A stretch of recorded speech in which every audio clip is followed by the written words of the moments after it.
Welcome to Ways to Love Your Money. I'm Elisabeth Dawson, and I have my entire team here today. I want to introduce them to you. And what we're going to be talking about on today's show is legacy planning and also what you want your legacy to be. So they are a big part of my legacy, and I couldn't do what I do without them. So the people and the faces and the personalities behind everything that I do and why I'm able to do this. And we have a couple people that aren't here today either, but I just wanted to give you a quick introduction to each one. And we're going to be doing a little celebration toast because our new studio should be ready next week when we actually start to film. So again, without further ado, I have my general manager here. This is Miss Jennifer Miller, and she has been with me forever. And she just had her 8-year anniversary with us, and we couldn't be more ecstatic about having her as a part of our team. We also have Katie, Miss Katie Steck, and she is actually our case manager, and she's actually the person that's with me in every meeting that I work with on our clients. She's kind of that glue that keeps it all together for people in their communication. I also want to introduce Mr. Stephen Keim, and Stephen is our office manager here, and he also is a liaison and part of the planning with Katie, and it helps a big part of our team process happen here, and it's a great success. I also now want to introduce Miss Rachel Scherbaum, and she is a big part of our executive team, the executive administrative assistant to our general manager, which is Jennifer, and she is a big part of how our production actually happens here in the studio. And then we have now Mr. Paul, and you're going to have to pronounce your last name because I will butcher it. Elisabeth. Okay. So Paul has actually been with us. He's our junior executive assistant, and he is learning how to do the planning process and doing some of the pieces alongside with Stephen and also with Katie. So we're really happy to have him part of our team. And then also this big guy back here. This is Trevor Scherbaum, and he is actually our intern for the summer, and we couldn't be more ecstatic to have him as a part of the team just to see how the financial services industry and the way we do it and our truth telling that we talk about, why it's so important to actually be aligned with a great team that can actually help mentor you in this industry. It's not the easiest industry to be successful in, so we want to make sure every person that we have the privilege to work with as well has the best success in their future. So thank you, everyone, for everything that you do to help me do what I want to do and all my crazy ideas all the time and my crazy expectations all the time. But we couldn't do it without them, and I want to say thank you. I want to cheers to them, and they are the big part of my legacy going forward in the future, and they're going to be doing this long after I'm gone. So what Jennifer always tells me is that I cannot retire until she retires. So she describes me as being this little old lady about 88 years of age sitting at my conference room table and still doing podcasts and also casework. So I hope that that's the case. I hope I have that longevity. I'm working towards it, and we want to have everybody have the longevity and the peace of mind and the goals that they want to accomplish too. So they're going to be doing this for generations to come after I'm gone, but that's a big part of my legacy, and I'm so glad they want to be a part of it too. So with that, cheers, Copia team. Cheers. Thank you for all you do, and can't wait to start filming in Suite 250. We'll see you soon.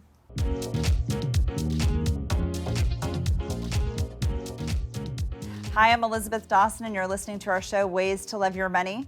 I wanted to ask you this question. Have you read my book, Wealth by Design, yet? If you have not, what are you waiting for? Do you want more education on how to design the wealth that you really want to accomplish? Then be one of the first 10 callers now at 619-640-2622 for your complimentary copy. And again, that's 619-640-2622. Welcome to Ways to Love Your Money. I'm Elisabeth Dawson, and today we want to kind of talk about a story it's all about a legacy. And when we were young, when we grew up, we thought about all these things that our parents were telling us. And one of those things would be, what do you want to be when you grow up? Or what kind of a legacy do you want to create, not only for yourself, but then we get to that point of adulthood, and what do we want that legacy to be once we're no longer here, and how do we want to be remembered? I think these are things that we need to consider and think about, because each and every day you're working extremely hard to build the life that you want, the dreams that you desire, and accomplish things that you never thought you could do before. But how do we pass that down next to the next generation? How do we do those things? How do we basically set a great example of the time that we are so fortunate to have here on this planet? So let's think about it. when I was a little girl, one of the things that I wanted to be is I wanted to be a nurse. And I thought I was going to become a nurse when I was young because I just wanted to help people. I wanted to help people in a way that was really for their true core well-being, and how do I take care of those people? And I really thought that this was going to be something that I wanted to do. Along the way, there was different things, and I had my parents telling me, well, gosh, you could do anything you want to do. You can even be the president of the United States. Well, those are always intriguing things, and politics was something that was on my mind at one point. But, since I've seen a lot of things in my adult years, it's not necessarily something I necessarily want to get involved in and do anymore. But with that, what kind of a legacy do I want to leave? And today we're introducing our team. They're an incredible, amazing group of people that help me do what I do today, but each and every day, and then actually get this communication and this education out to you. So think about this. When we're thinking about legacy, what do we want to teach the next generation, or maybe even our grandchildren in their generation? What do we want to take from what has worked for us in our life? And even though each and every day there's more innovation and things that are becoming, let's say, more exciting when it comes to our phones, our computers, the way that we communicate to people. But how can we actually take what wisdom we've gotten over our years and be able to develop and change that for the next generation to come, or the up and coming generations that are already just right behind our footsteps? Well, one of the first things that we need to think about too is, how do we protect our legacy, which is really our estate, everything we've worked so hard for? It might be looking at beneficiaries. It might be looking at what kind of a lesson do we want to give to the knowledge of how we want things taken care of. So if it's an estate plan that you haven't done, maybe that's something you need to consider doing. If you haven't looked at all your beneficiaries from all of your accounts, or life insurance, or 401k, or retirement plans at work, well, maybe now's the time for you to have that call to action to actually start to go to look at those things to make sure that they are aligned the way that you want them to. There's a class that we teach, and we do talk about this quite a bit, because there's something called the Kennedy case. And the Kennedy case, years ago, it's not the Kennedy family that everyone knows, it's not Camelot, but the interesting thing about this, the Kennedy case was a 9-0 Supreme Court decision. And this is because baby boomers are retiring in record numbers each and every day, each and every year, and there was a situation that came up.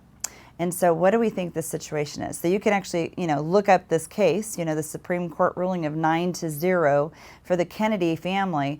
And I'll just kind of give you a snapshot of it. So this story was that there was a husband and wife that got married young, and they had a child, and the wife unfortunately died at a very young age. Well, the husband decided to remarry, was in a long marriage for over 30 years, and then all of a sudden it became a very difficult situation, and they divorced. So this happens to a lot of people out there, but we don't think about things, especially if we have, certain documents that we've put into effect that should be able to kind of, supersede any kind of decisions that we made in the past. Well, what ended up happening is that this gentleman, he passed away unexpectedly, but he had done something before he had passed away. He had created something called a living trust and estate plan, and he wanted his daughter, his one daughter that he loved and adored, to get everything that he had worked so hard for. Now he had been divorced, and now he wanted his daughter to know all these things, so she had a copy of the living trust. And when her father passed, she went to his employer. So when she went to his employer, she said, well, I need to fill out all the documentation, all the paperwork, so that I could become the beneficiary of my father's retirement account, his life insurance, everything else. And then there was a knock on the door, and what do you think that knock on the door was? Well, the knock on the door was the ex-wife. And she said, well, hold up. She goes, I have all the beneficiary information here, and I'm the beneficiary. So as you can imagine, this went all the way to the Supreme Court. And the reason it did go to the Supreme Court is because they knew that baby boomers were retiring every day at record numbers of over 10,000 baby boomers per day. And they felt that this was going to be a situation that was going to come up again in the future. Well, why do you think it went to the Supreme Court? Do you think this unanimous decision was in the favor of the daughter or the ex-wife? Most people would think, well, gosh, if there's a living trust, it should have gone to the daughter. Well, beneficiaries follow the beneficiary form. And even though Dad, in this situation, Mr. Kennedy, he had thought he had figured it all out by having this living trust say, oh, my retirement account goes to my daughter. Oh, my home goes to my daughter. Oh, my life insurance at work goes to my daughter. Well, guess what? He didn't change the beneficiary forms that were at work, that he had been working for this company for many, many years, decades. And it goes to the Supreme Court, and the Supreme Court ruled in the decision favor of the ex-wife because the beneficiary forms were never changed.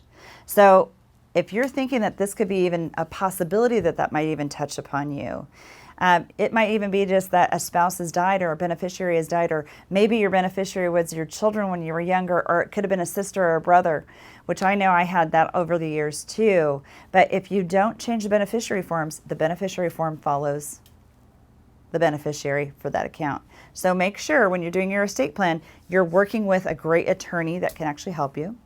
And you're making sure that not only did your estate plan get done, but that all your forms are being changed to follow the language that you wanted to have in your estate plan too. Don't leave it up to the Supreme Court justice. Don't leave it to the government. Don't leave it to your employer to make those changes for you. So if this sounds like you, this is something we probably should talk about. And if you need help going in that right direction, feel free to reach out to us. You can either send us a question, because we always want to hear about these things, to questions@Elisabeth.Dawson.com, or you're welcome to call the office and we'll help you out and get you in the right direction.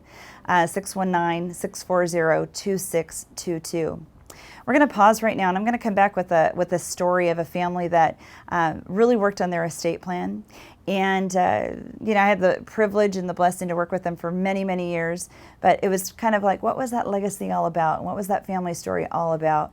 And I think that that'll be something great for you to listen to, and also possibly something to relate to as well. So stay tuned. We'll be right back. Hi, everyone. You're still listening to Elisabeth Dawson with the show Ways to Love Your Money. I have a quote that I want to read to you because I think it's actually perfect for today's show. And it's, the legacy of heroes is the memory of a great name and the inheritance of a great example. And this quote was by Benjamin Disraeli. And I thought it was just a powerful message to kind of talk about, since this all has to do with legacy and also estate planning and things of that nature. And how do we really want to make sure that we're making an impact? I want to talk to you about a family that I was so privileged over my course of my career to work with. And I'm going to change the names to Bob and Sally, just because I can't give you the real names, okay? But Bob and Sally, wonderful, wonderful people. And years ago, they were introduced to me by their daughter, who is a nurse at a local hospital here. And so this is a fairly large family. But when we started working together, basically in the early 2000s, I believe it was '02, they were coming to me kind of, just out of, not knowing what to do and how to get things started. But they had a modest estate with a lot of real estate in it, and it was worth about $1 million at that time. And so from '02 to today, or literally earlier this year, we had grown that estate up to probably about $12-13 million. But it's not about all that, because it's wonderful to grow things, but it's kind of what do you want that legacy to be? So with Bob and Sally, they kind of adopted me as their fifth daughter. They have 4 daughters, and I just love and adore them. Well, Sally, she was diagnosed with cancer several years ago and passed away about 6 years ago. And it was very difficult. But whenever I would actually introduce this couple to people, as we might have been at an event together or dinner or something, I would say, these are 2 of my most favorite people on the planet. And they still are today, but they're just not with us today. But it was really a privilege to work with Bob and Sally. And when Sally passed about 6 years ago, Bob and I became very, very close, and even closer than before, because he would always want me to re-explain things and talk to him about different situations. But I would call him now my forever boyfriend, because he would come and we would have lunch together probably once a week for quite some time. And then it went to once every 2 weeks. And then as things slowed down, we would go and visit him and have lunch and just have our conversations. And to me, it was more about a relationship. But early on in our work together in the early 2000s, a lot of it had to do with real estate in their world. And in real estate with their world, it was about they were managing it themselves. They didn't want a property manager. They didn't want to do all these different things. And what they were doing is they were purchasing real estate and then going and living in one of the homes that they hadn't lived in for quite some time to basically exclude the taxation of selling something after they had had it as a rental property. But each and every month, it was really the struggle, but then also creating the legacy that they wanted to pass down to their children. And by passing down this legacy, it's all this real estate plus other things that were created as well. So we needed to create income, because if they were going to sell a rental property, how could they get that good, consistent income? And for a long time, Sally was always chasing checks, and it wasn't always the easiest thing, but she loved it. But she started to slow down, and she needed to start giving it to one of the children to manage. So real estate's been in a big part of this family for quite some time. But now it was a conversation, like how do we create that income, and how do we sell something that we don't necessarily want to stay in and then relocate to another property?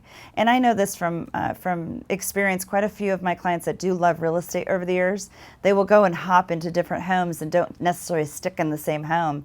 But then taxes kind of become a problem at sometimes too, because maybe their profitability had gone up. Well, the inconsistency sometimes of the rental income was really starting to bother them. And so one of the strategies that we created was, okay, we knew that they were moving into one of their homes. We knew we were going to have a really great positive return after living in it for an additional 2 years out of the 5 years to be able to negate the taxation on the capital gains and also the recapture of depreciation. So living in that house for more than 2 years, they were able to then go ahead and sell it.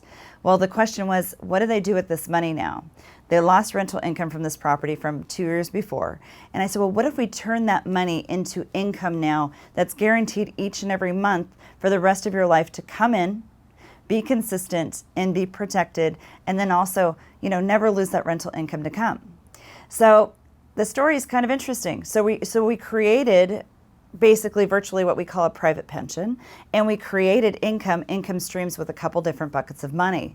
And so that those dollars coming in were really important to them, and it kept the consistency of cash flow. Well, when Sally finally passed, and she was a great fighter, and loved and adored her, when she passed, that income still needed to continue to come in. And so for Bob, our favorite conversations over lunch or whatever it might have been was, well, when do I get a pay raise?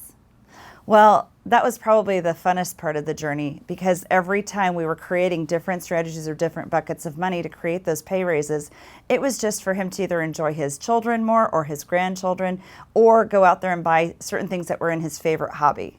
And it's not that he needed the money. He had more money when we started working together and creating these income and financial tools than when he actually retired and had a pension and his Social Security as well. So he definitely retired on a higher pay raise than income was coming in when he actually first retired from working. So it was an amazing journey, and these might be things that sound like they might connect to you, but I think that's part of the problem, is that we don't necessarily know where all of our income pieces are going to come from, but we also want to work very hard for that legacy to pass down to our children and to the next generations to come, which are those grandbabies. So along this journey with Bob, earlier this year, he had been in assisted living for a few years, and even so, we'd still bring him his favorite salad from Nordstrom, and he loved it, and it was the highlight of his day, and he loved his chocolates. But we had the privilege of actually being with him the day that he passed as well, and it was quite an emotional journey. I feel like it was a gift. But again, along those lines, then we were able to work with the family and do everything that was promised to the family, and all their wishes were met. So it's never easy going through it, but if you have it designed right, it works right. So these might be stories that might resonate with you or sound like somebody else. We don't like it when anyone passes away, but I'll tell you what, it's an honor and a privilege to work with each and every person I get to work with every single day, every single year, and they become family. We become part of their family, they become part of ours. And that's what, true financial advising and coaching and friendships and relationships should be all about. So if these are stories that you want to have resonate with you and not the Kennedy case that we talked about before, if you want everything to work in place the way you want it to, maybe now's the time for you to seek out some help and some advice and some attention. And again, remember that quote from Benjamin, Every legacy, you want to be remembered by something. What might that be? And it might not be national or international fame, but it might be just what do you want that legacy to be to your children and your grandchildren and your future great-grandchildren to come? What do you want that legacy to be? What kind of example do you want to leave and let be what you really stood for in life, and enjoy it. And if you really are looking for a pay raise today, and a pay raise tomorrow, and the pay raise, next year or the years to come, if it gives you peace of mind knowing that no matter what you do, you won't run out of money, that's a key component to what we're talking about here. We want to make sure you can get your pay raises and continue to get them and still leave a legacy behind if that's your wish. But if you don't plan it, the state of California and the federal government have a plan for you, and I'm sure it's not the one that you wanted. So again, thanks for tuning in today. Ways to Love Your Money. I'm Elisabeth Dawson. It's been a pleasure to have you today.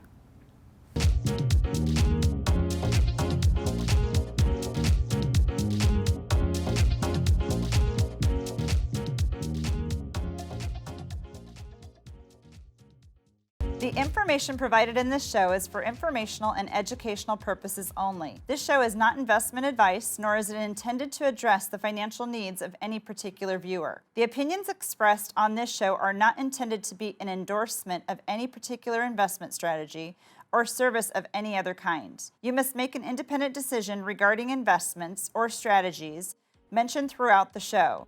Before acting on information in this show, you should consider whether it is suitable for your particular situation and strongly consider seeking advice from a financial advisor.